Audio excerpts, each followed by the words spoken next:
ভারতের দিকে আমরা তাকাতে পারি, কিন্তু ওই আধিপত্যবাদী ভারতের দিকে আমরা ঘৃণা করেও আর তাকাবো না।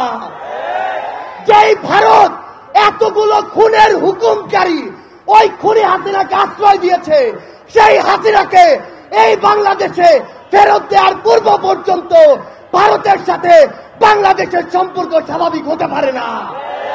আমরা ভারতকে স্পষ্ট করে একটা কথা বলি, বাংলাদেশের সাথে যদি প্রতিবেশীর সম্পর্ক আগামীতে তারা দেখতে চায়, তাহলে যে সকল খুনিকে তারা ওই জায়গায় আরামায়েশের স্থাপনা আবাসন দিয়ে রেখেছে, তাদেরকে বাংলাদেশে পাঠাতে হবে এবং বাংলাদেশের মাটিতেই তাদের এই বিচার হতে হবে।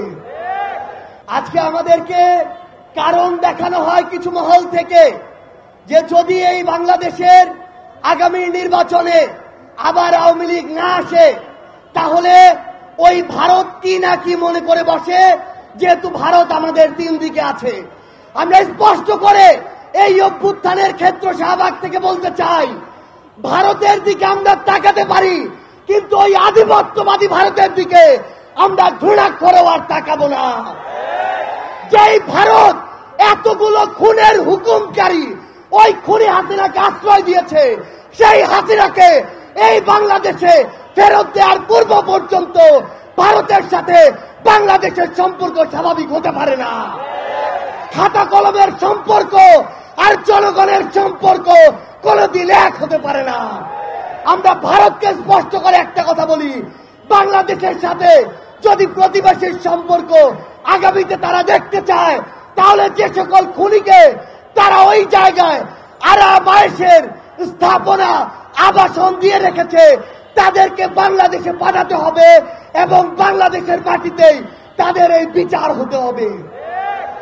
আজকে থেকে 10 মাস আগে বাংলাদেশের অধিকাংশ মানুষ তাকিয়ে থাকতো কখন বাংলাদেশকে বিভিন্ন জায়গায় স্যাংশন দেয়া হবে, কখন আমেরিকা হস্তক্ষেপ করবে, কখন হাসিনা মারা যাবে, কখন পরের ইলেকশন আসবে, তারপরে তারা মাঠে নামার প্রস্তুতি নিত।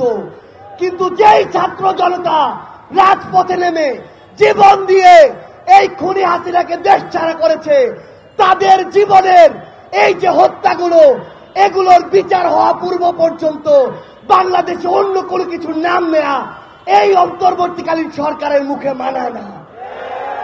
রাজনৈতিক দলগুলো আজকে সময়ের বিবেচনায় প্রতিযোগিতায় নেমেছে, আগে সংস্কার নাকি আগে নির্বাচন। মাথায় স্পষ্ট করে ঢুকিয়ে রাখুন, সংস্কার নাকি নির্বাচন, এই খেলা বাদ দিয়ে প্রতিযোগিতায় নামুন যে সবার আগে হতে হবে এই হত্যাকাণ্ডের বিচার।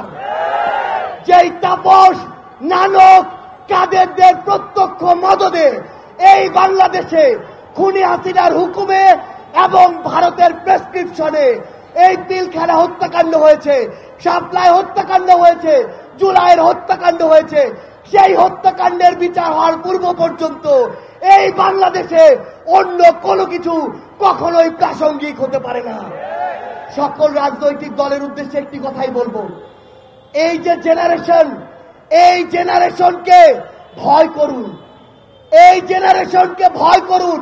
যদি এই জেনারেশনের রক্তের উপরে দাঁড়িয়ে ইমোশন নিয়ে খেলার চেষ্টা করেন, এই জেনারেশন সকল ক্ষমতার বিপক্ষে গিয়ে যে কাউকে টেনে হিঁচড়ে নামাতে পারে, কুয়েতের ওই ভিসি তার প্রমাণ। আমরা ইনকিলাব মঞ্চকে ধন্যবাদ জানাই যে তারা সকলকে নিয়ে আজকের এই শহীদ মার্চের আয়োজন করেছে। এই মঞ্চের সকল শহীদ পরিবার, সামনে থাকা সকল আহত যোদ্ধাকে সামনে রেখে একটি কথাই বলি, এই অন্তর্বর্তীকালীন সরকারের সবচেয়ে বড় লেজিটিমেসি হচ্ছে এই শহীদরা, এই শহীদদের হত্যার বিচার করার পূর্ব পর্যন্ত এই অন্তর্বর্তীকালীন সরকার যদি অন্য কোনো কিছুর চিন্তা করে, তাহলে তারা তাদের সারা জীবনের এই রক্তের দায়বদ্ধতা কখনো এড়াতে পারবে না।